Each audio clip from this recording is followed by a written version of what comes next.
pemirsa, selamat pagi. Selamat pagi, apa kabar pemirsa TVR Parlemen dimanapun Anda berada? Berjumpa lagi dalam program TVR 09 bersama saya Dede Ramadan dan juga rekan saya. Saya Dede Reski. Tentunya dalam 30 menit ke depan pemirsa kami akan sajikan kepada Anda sejumlah berita nasional khususnya dari sudut pandang DPR RI sebagai referensi Anda dalam memahami dinamika politik, hukum, ekonomi, sosial dan juga budaya di Indonesia. Dan pemirsa TVR Parlemen, inilah TVR 09 edisi Selasa 7 Februari 2023.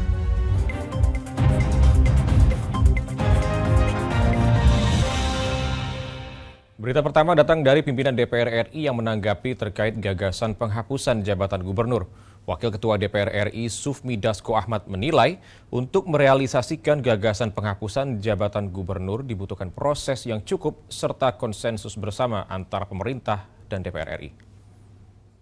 Wakil Ketua DPR RI Sufmi Dasko Ahmad menilai bahwa gagasan peniadaan jabatan kepala daerah setingkat gubernur perlu dilakukan kajian terlebih dahulu. Selain dilakukan kajian secara mendalam dan gagasan penghapusan jabatan gubernur juga harus diputuskan secara bersama-sama. Sebelumnya Muhaimin Iskandar menyampaikan, jabatan gubernur tidak efektif karena hanya sebagai sarana penyambung antara pemerintah pusat dan daerah. Anggaran yang besar namun tidak mendorong percepatan pembangunan daerah.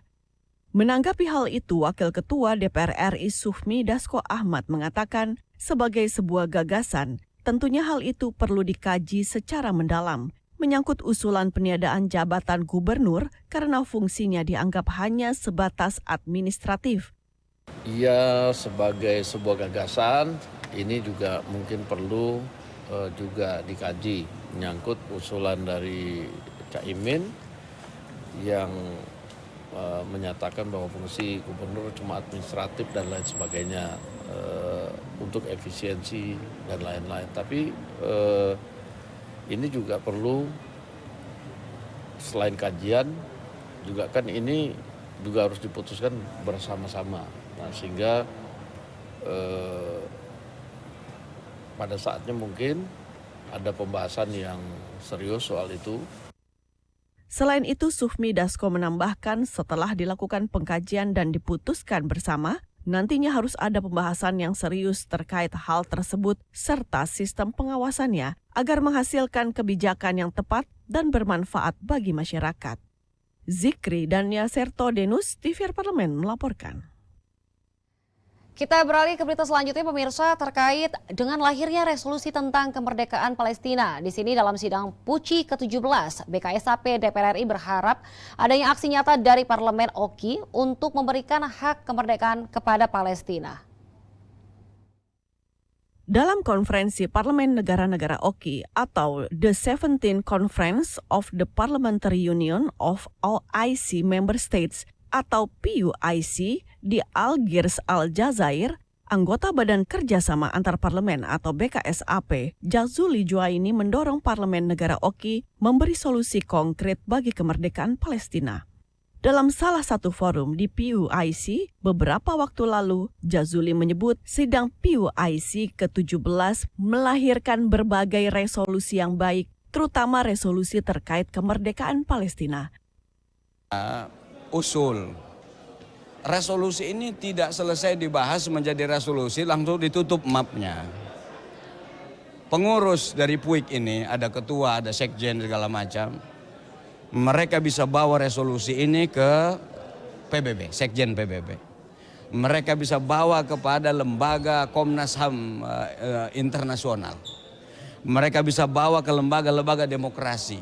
Mereka bisa bawa kepada pegiat-pegiat perempuan, pegiat anak-anak dan seterusnya. Agar mereka terpanggil dan kompak. Ini bukan persoalan akidah, bukan persoalan agama, tapi persoalan hidup manusia. Kalau di Eropa, di Amerika, ibu-ibu bisa hidup, anak-anak bisa bebas hidup. Kenapa di Palestina setiap hari terjadi pembunuhan? Lebih lanjut, Jazuli menyoroti masyarakat sipil yang menjadi korban serangan Israel terhadap Palestina, terutama perempuan dan anak. Dari Algiers, Aljazair, Teresia Butar-Butar, TVR Parlemen melaporkan. Komisi 6 DPR RI akan memanggil kembali PT MSU untuk membahas kasus Meikarta. Nah pemirsa, informasi selengkapnya tentunya akan kami hadirkan usai jeda berikut ini. Untuk itu tetaplah bersama kami di TVR 09.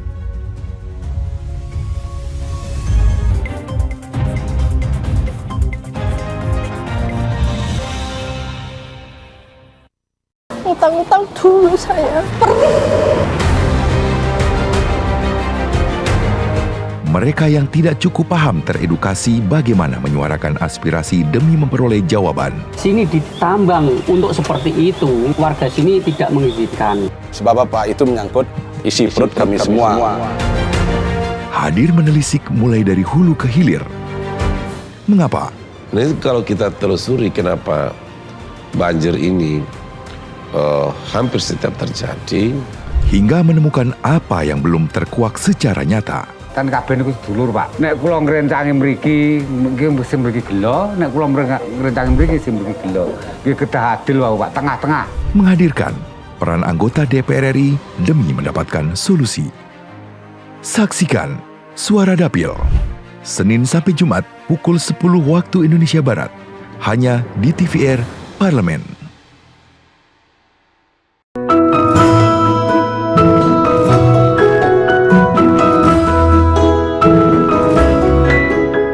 Perempuan Parlemen mengungkap sisi kehidupan pribadi anggota DPR RI dan partisipasi perempuan dalam politik dan publik, keseharian dalam keluarga, dan usaha mewujudkan aspirasi masyarakat di setiap sidang sebagai wakil rakyat.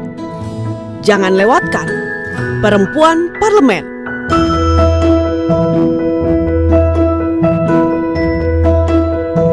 Hanya di TVR Parlemen. DPR RI memiliki fungsi diplomasi dalam menjalankan politik luar negeri sesuai dengan pasal 116 Undang-Undang MD3. Kontribusi aktif BKSAP DPR RI memainkan peranan penting dalam memenangkan persaingan global melalui IPU, IPA, IPPF, IPA, dan PUIK. BKSAP memiliki komitmen yang tinggi dalam krisis kemanusiaan dunia. Fungsi diplomasi dijalankan untuk mendukung upaya pemerintah dalam melaksanakan politik luar negeri.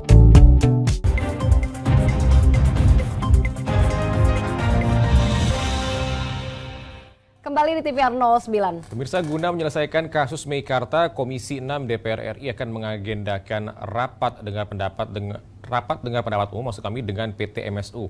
Kehadiran PT MSU diharapkan memberikan penjelasan atas pengaduan para konsumen Meikarta kepada DPR RI sebelumnya. Komisi 6 DPR RI berencana memanggil kembali Presiden Direktur PT Mahkota Sentosa Utama selaku pengembang mega proyek Meikarta setelah sebelumnya tidak hadir dalam RDPU Komisi 6 untuk membahas permasalahan konsumen Meikarta. Polemik kasus perseteruan pengembang kawasan Meikarta dengan konsumennya berbuntut panjang. Kasus Meikarta dimulai saat ratusan pembeli apartemen menuntut pengembalian dana karena tidak ada kepastian unit yang mereka beli sejak pembayaran pertama 5 tahun lalu. Anggota Komisi 6 DPR RI Herman Hairon menegaskan pemanggilan kembali pihak Meikarta direncanakan sebelum masa persidangan ketiga tahun 2022 hingga 2023 berakhir. Untuk bisa dibandingkan dengan promosi yang mereka lakukan. Sebetulnya banyak aspek yang nanti bisa menjerat pengembang Meikarta karena juga ya mereka memasarkan melebihi dari kapasitasnya misalkan. Mereka juga membuat sistem marketing yang ekspektasinya jauh dari kemampuannya misalkan. Tapi saya yakin pasti ada solusi gitu ya. Oleh karenanya kehadiran dari pengembang Meikarta ya kita harapkan bisa hadir di sini agar bisa menjelaskan duduk persoalannya dan komitmen apa.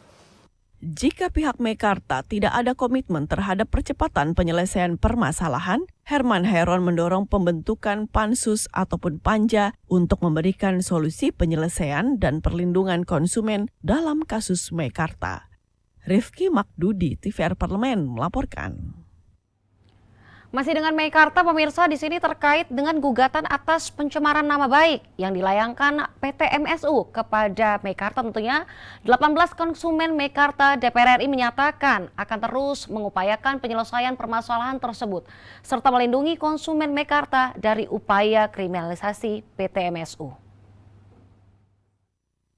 Komisi 6 DPR RI tegas menyatakan DPR akan melindungi hak-hak konsumen Meikarta. Anggota Komisi 6 Luluk Nur Hamidah menegaskan Konsumen Meikarta tidak boleh dirugikan dan dikriminalisasi. Pengembang kawasan perumahan Meikarta PT MSU menggugat 18 konsumen Meikarta atas pencemaran nama baik serta diminta membayar ganti rugi sebesar 56 miliar rupiah. Menanggapi hal ini, Luluk menyebut DPR akan terus mengupayakan penyelesaian permasalahan ini serta pemenuhan hak para konsumen yang dirugikan.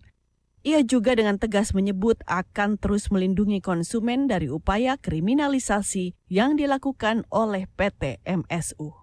Ini hukum macam apa? Ada orang beli kok kemudian malah dia dikriminalisasi. Yang bisa dikriminalisasi ya pelaku kriminal, ya siapa ya yang menipu dong? Ya pengembangnya dong, ya Meikartanya dong. Itu akal sehat dan itu gak perlu orang pintar untuk bisa membuat kesimpulan yang seperti itu. Nah, kita tentu berada di pihak konsumen yang dirugikan dan kita mencoba melakukan cara kita karena DPR bukan eksekutif ya dan juga bukan yudikatif. Tetapi kalau misalkan ada usulan, wah ini bagusnya jadi pansus, kenapa tidak itu? Karena memang ini bisa melibatkan komisi yang lain, misalkan ada komisi 3, kemudian juga komisi-komisi yang lain yang terkait dengan ini. Sebelumnya, Direktur Utama Pengembang Meikarta mangkir dari panggilan Komisi 6 DPR RI. Komisi 6 hendak meminta keterangan kepada pengembang terkait permasalahan dan meminta pemenuhan terhadap hak yang seharusnya diterima para konsumen. Halim, Ken, dan Kiki, TVR Parlemen melaporkan. Dalam rangka memberikan perlindungan dari bahaya rokok elektrik atau vape, Balik DPR RI menilai perlunya pengaturan penggunaan rokok elektrik dalam rancangan Undang-Undang Pengawasan Obat dan Makanan atau RUU POM. Badan Legislasi atau Balik DPR RI dorong rokok elektrik atau vape diatur dalam rancangan Undang-Undang Pengawasan Obat dan Makanan atau RUU POM karena vape dianggap sangat beresiko bagi kesehatan masyarakat terutama anak-anak. Anggota Balik DPR RI Firman Subagio menyebut rancangan Undang-Undang POM seharusnya memuat aturan mengenai rokok elektrik atau vape. Pasalnya, vape memiliki kandungan zat yang membahayakan bagi kesehatan masyarakat, serta penyalahgunaan telah ditemukan di beberapa negara, yaitu kandungan narkotika yang ditemukan di dalam cairan vape. Untuk itu, Firman menyebut rancangan Undang-Undang POM seharusnya dapat mengatur dengan ketat untuk mencegah bahaya yang timbul karena lemahnya regulasi. Kalau kosmetika itu diawasi POM, BP POM. Kenapa justru yang rokok vape yang punya dampak atau efek kesehatan secara langsung malah tidak diawasi? Dan yang menarik, rokok vape ini kan dikenakan pungutan cukai yang mahal. Nah, oleh karena itu dasar pemungutan cukai itu menjadi pembenaran. Tapi faktanya rokok vape itu kemarin ditemukan atau dilakukan penggerebekan oleh aparat kepolisian Polda. Itu ditemukan ada manipulasi ya, liquidnya itu mengandung bahan narkoba. Nah, oleh karena itu ini yang harus menjadi concern kita. Lebih lanjut, Firman juga berharap rancangan Undang-Undang POM nantinya akan memberi penguatan pada fungsi BPOM, terutama untuk mengatur obat-obatan dan makanan yang masuk dari luar negeri, seperti makanan kemasan yang mengandung narkotika. Rifki Makdudi, TVR Parlemen melaporkan. Mega proyek yang digadang-gadang akan menjadi kota modern terintegrasi ini tak lagi berjalan mulus. Nah, pemirsa, kita akan kembali menyaksikan apa saja berita nanti selengkapnya tentunya sesaat lagi pemirsa setelah berita berikut ini.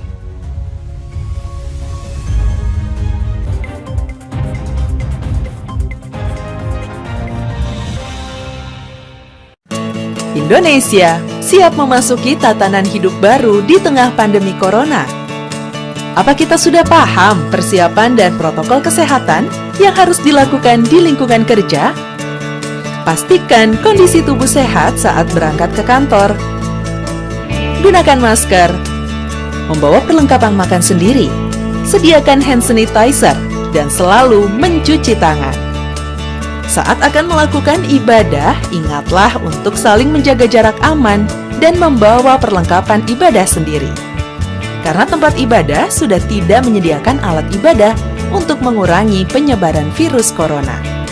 Semoga kita semua mampu memutus mata rantai penyebaran COVID-19 dan roda perekonomian pun tetap berputar.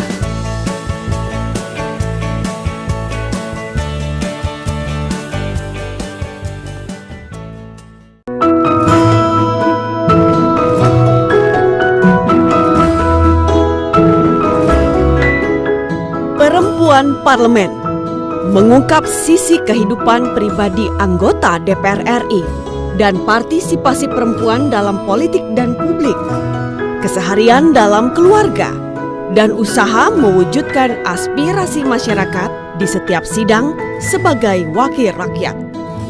Jangan lewatkan Perempuan Parlemen.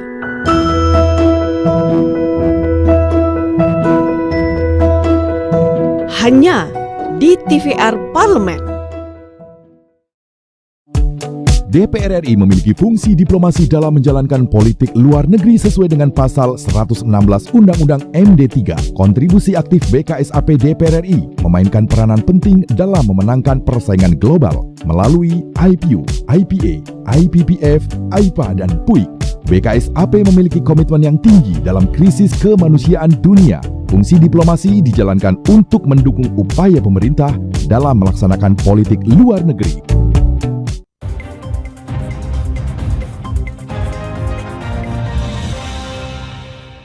Nah, pemirsa, kita kembali di TVR 09. Ya, pemirsa, Senin 5 Desember 2022, ratusan konsumen Meikarta berunjuk rasa menuntut pengembalian dana dari proyek mangkrak apartemen Meikarta di depan gedung DPR. Nah, pemirsa, tidak hanya perihal pembelian unit apartemen yang tak berujung diserahkan semenjak Meikarta dibangun. Tentunya para konsumen Meikarta mengaku telah menerima gugatan senilai 56 miliar dari PT MSU karena dinilai merugikan perusahaan atas pemberitaan terkait dengan proyeknya. Sebagai upaya penyelesaian permasalahan kasus Meikarta, Komisi 6 DPR RI mengundang PT Mahkota Sentosa Utama dalam rapat dengar pendapat umum di DPR RI. Nah, pemirsa, untuk mengetahui informasi selengkapnya, mari kita simak laporan mendalam yang telah dihimpun oleh tim redaksi TVR Parlemen dalam segmen Editorial Parlemen berikut ini.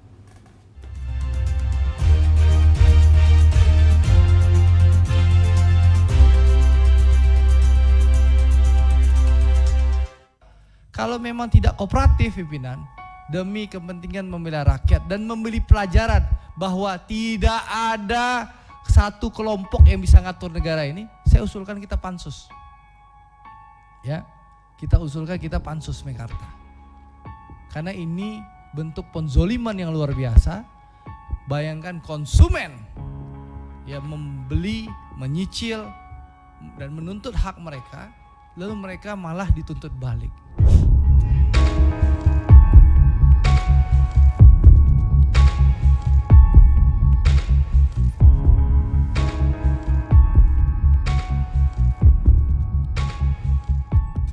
Sejak tahun 2017, masyarakat Indonesia sudah akrab dengan tagline Kota Impian dari iklan-iklan masif Meikarta di berbagai media. Sayangnya, hingga kini proyek Meikarta tak kunjung terrealisasi alias mangkrak dan menimbulkan kisruh antara pembeli dan pengembang proyek.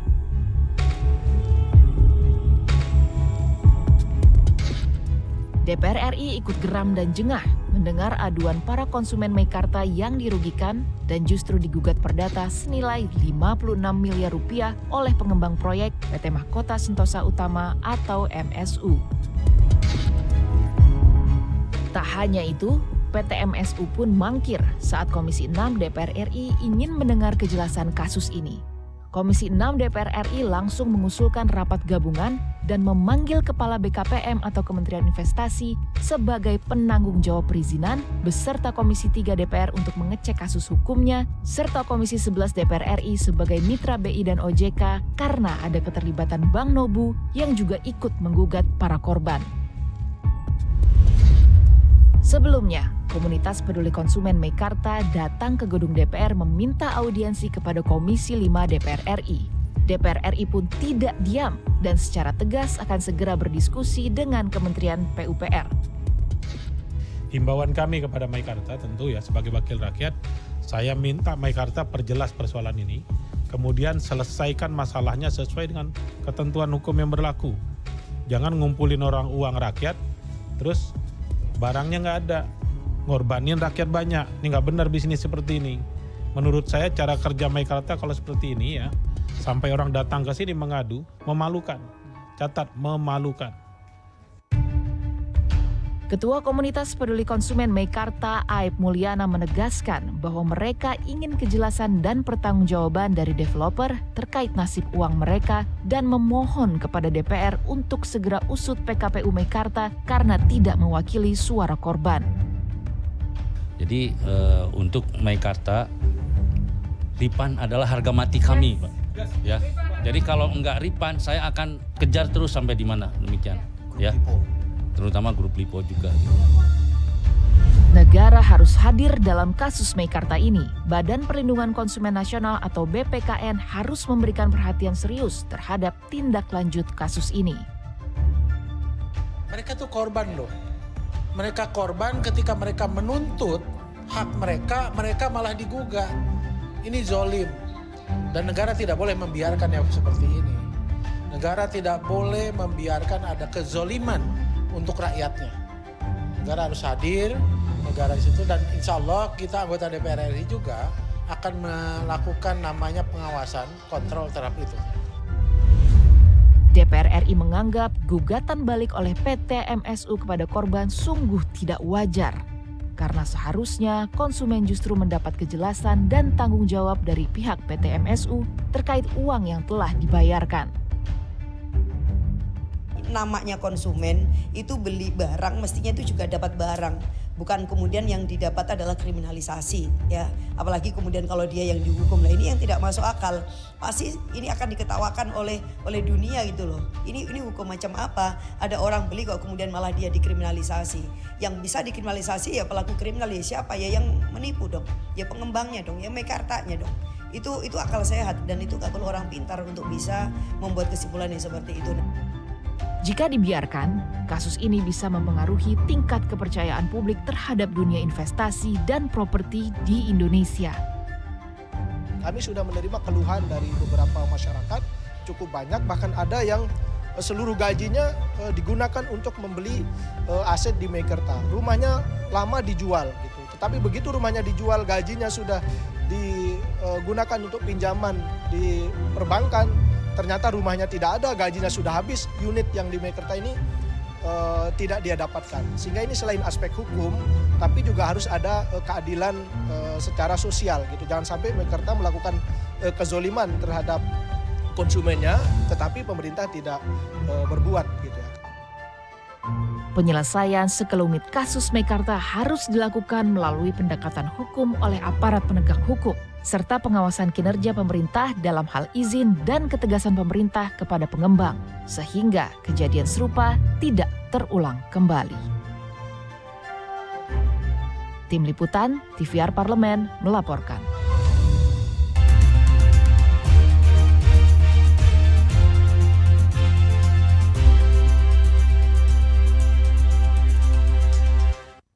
Nah, Dadi, kalau misalnya dengar kata nama Ujung Kulon, apa yang terlintas? Kalau Ujung Kulon biasanya yang terkenal itu adalah badak bercula satu. Tapi Rini, kalau pemirsa cuma tahu terkait dengan badak bercula satu, ternyata di Ujung Kulon ini terdapat pulau yang menawarkan sejuta pesona keindahan dan berbagai aktivitas seperti memancing, menjelajah hutan mangrove terutama. Iya, nah jadi pemirsa penasaran tentunya dengan pulau yang dimaksud oleh Dadi. Kira-kira pulau apa ya? Untuk itu jangan kemana-mana, tetaplah bersama kami di TVR 09.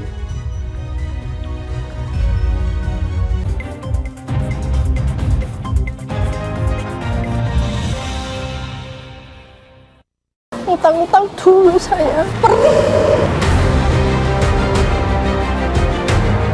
Mereka yang tidak cukup paham teredukasi bagaimana menyuarakan aspirasi demi memperoleh jawaban. Sini ditambang untuk seperti itu, warga sini tidak mengizinkan. Sebab apa? Itu menyangkut isi perut kami semua. Hadir menelisik mulai dari hulu ke hilir. Mengapa? Nah, kalau kita telusuri kenapa banjir ini hampir setiap terjadi, hingga menemukan apa yang belum terkuak secara nyata. Kan kabeh niku sedulur, Pak. Nek kula ngrencangi mriki, sing mriki gelo, nek kula ngrencangi mriki sing mriki gelo. Nggih kedah adil wae, Pak, tengah-tengah. Menghadirkan peran anggota DPR RI demi mendapatkan solusi. Saksikan Suara Dapil, Senin sampai Jumat pukul 10 waktu Indonesia Barat, hanya di TVR Parlemen. DPR RI memiliki fungsi diplomasi dalam menjalankan politik luar negeri sesuai dengan pasal 116 Undang-Undang MD3. Kontribusi aktif BKSAP DPR RI memainkan peranan penting dalam memenangkan persaingan global melalui IPU, IPA, IPPF, IPA, dan PUIK. BKSAP memiliki komitmen yang tinggi dalam krisis kemanusiaan dunia. Fungsi diplomasi dijalankan untuk mendukung upaya pemerintah dalam melaksanakan politik luar negeri. Indonesia siap memasuki tatanan hidup baru di tengah pandemi corona. Apa kita sudah paham persiapan dan protokol kesehatan yang harus dilakukan di lingkungan kerja? Pastikan kondisi tubuh sehat saat berangkat ke kantor. Gunakan masker. Membawa perlengkapan makan sendiri. Sediakan hand sanitizer dan selalu mencuci tangan.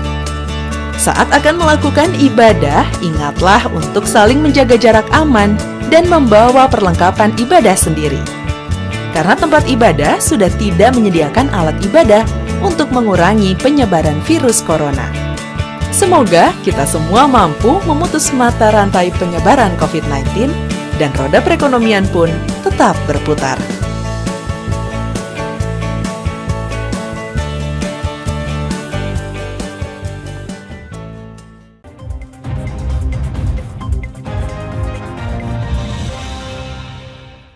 Terima kasih pemirsa, Anda masih menyaksikan TVR 09. Pemirsa, Taman Nasional Ujung Kulon memiliki gugusan pulau-pulau kecil yang memiliki keindahannya masing-masing. Nah, salah satu pulau yang akan kita bahas kali ini adalah Pulau Handelem. Apa sih istimewanya Pulau Handelem? Nah, dan juga pemirsa, Pulau Handelem ini merupakan pulau yang kaya akan keragaman jenis mangrove. Dan juga inilah yang menjadikan pulau ini masuk ke dalam salah satu warisan dunia UNESCO. Tentunya bersama dengan Pulau Panaitan dan Pulau Pecang. Nah, selain kaya akan mangrove, kira-kira apa lagi sih yang menarik dari Pulau Handelem? Tanpa berlama-lama lagi, langsung saja kita simak informasi seputar Pulau Handelem dalam segmen Intips, Informasi dan Tips berikut ini.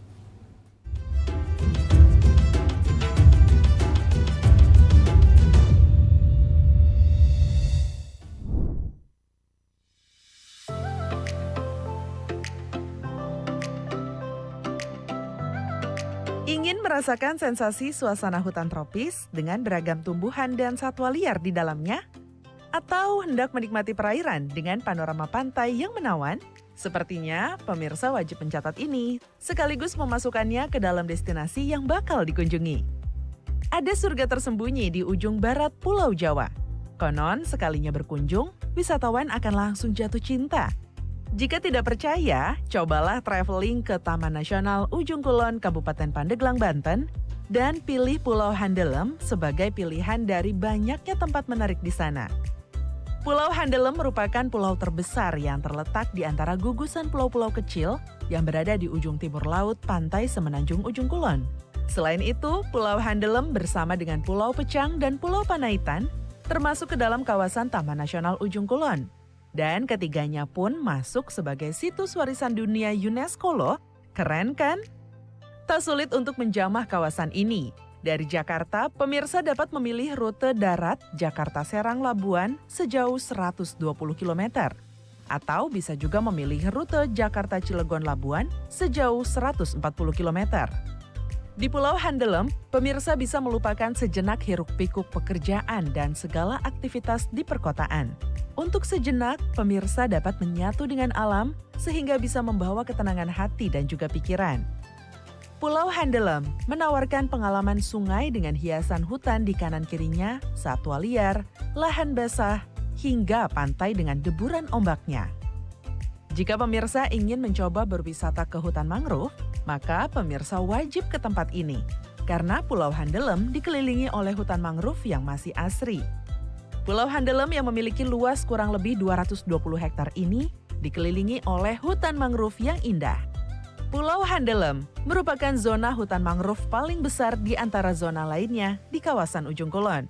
Bersampan atau berkanoria menyusuri aliran sungai Cigenter sembari menikmati pemandangan hutan hujan tropis sepanjang sungai. Tentu amat sangat mengesankan. Selama perjalanan, pandangan mata pemirsa akan dimanjakan dengan keindahan panorama atas air yang begitu menakjubkan. Selain wisata mangrove, Pulau Handelem juga memiliki pantai yang masih terjaga kelestariannya. Pantai di sini memiliki pasir putih dan indah yang dipadu dengan lautan biru nan jernih. Kegiatan seru lainnya yang bisa pemirsa lakukan di Pulau Handelem adalah menyusuri Sungai Cigenter menggunakan kano atau sampan kecil. Mengayuh sampan di sungai ini sensasinya tidak berbeda jauh dengan di Sungai Amazon loh pemirsa. Sekedar peringatan aja nih, untuk berkano di Sungai Cigenter ini, pemirsa harus menyiapkan nyali yang besar. Pasalnya, di sepanjang aliran sungai ini, pemirsa akan disuguhi pemandangan yang tidak biasa dari penampakan hewan-hewan liar di bantaran sungai, hingga ular-ular yang bergelantungan di pepohonan pinggir sungai. Meski begitu, pengalaman susur Sungai Cigenter tentunya tidak akan mudah pemirsa lupakan. Jika pemirsa memiliki banyak waktu dan menyukai mengagumi hutan tropis secara lebih dekat, pemirsa bisa mencoba nih untuk melakukan perjalanan demi bisa bertemu rusa yang ada di Pulau Handelem ini. Pulau ini menjadi rumah bagi setidaknya 30 hingga 50 rusa. Uniknya, rusa-rusa yang ada di sini memiliki sifat yang ramah dan sangat bersahabat loh. Jadi nggak heran kalau rusa menjadi ikon bagi Taman Nasional Ujung Kulon selain badak bercula satu. Di tempat ini banyak rusa yang suka berkeliaran. Kita bisa bermain dengan mereka atau juga memberi makan mereka secara langsung. Dan kalau pemirsa beruntung, pemirsa juga bisa selfie dengan rusa-rusa tersebut. Asik kan? Pemirsa lebih menyukai ketenangan sambil mengamati sungai. Mungkin duduk tenang di atas dermaga kapal akan jadi satu agenda unik dan tentunya sangat cocok dilakukan pada sore hari di Pulau Handelem. Menikmati hutan bakau di Pulau Handelem memang tidak cukup hanya satu hari saja. Jika pemirsa ingin menginap di pulau ini, pemirsa tidak usah bingung karena sudah tersedia penginapan untuk pemirsa melepas penat dan mengagumi Pulau Handelem dalam waktu yang lebih lama. Laut Taman Nasional Ujung Kulon memiliki karakteristik tersendiri dengan kekayaan ikan dan terumbu karang di dalamnya. Selain lokasinya yang dipisahkan oleh Selat Sunda dengan Pulau Sumatera, letak Ujung Kulon yang bersebelahan dengan Laut Selatan menjadi surganya para pecinta olahraga memancing. Terbukti dalam setiap bulan selalu ada rombongan yang datang hanya untuk memancing, baik yang sudah pro ataupun yang masih tahap belajar. Tapi sebelum memancing, pastikan pemirsa memilih waktu yang tepat dan memperhatikan berbagai faktor seperti cuaca, arah angin, dan kondisi arus air karena sangat berpengaruh pada keberadaan ikan di laut. Waktu yang paling bagus untuk memancing sebaiknya dilakukan pada bulan Maret hingga Juli, serta bulan November dan Desember. Ikan yang tersedia di laut Ujung Kulon pun sangat beragam. Contohnya seperti ikan ayam-ayam, kerapu macan, kerapu lumpur, kurisi, dan ikan-ikan karang lainnya. Setelah menikmati berbagai aktivitas yang telah disebutkan tadi, rasanya akan sempurna jika menutup hari dengan menikmati sunset di Pulau Handelem. Jika biasanya sebuah pantai hanya indah saat sunrise atau sunset saja, tapi pantai di Pulau Handelem menyajikan keindahan keduanya, yaitu sama-sama indah. Di setiap pantai yang ada di dalam area Taman Nasional ini memiliki spot keindahan sunset yang khas dan pemirsa tentunya akan puas melihat keindahan ini. Dijamin deh pemirsa akan lupa waktu dan terpesona dengan spot-spot indahnya. Inilah yang menjadi daya tarik wisatawan luar negeri maupun lokal yang merindukan pesona alam yang masih asri di Taman Nasional ini. Jadi tunggu apa lagi? Kalau pemirsa tertarik langsung berkemas aja deh dan langsung cus menuju Pulau Handelem di Taman Nasional Ujung Kulon.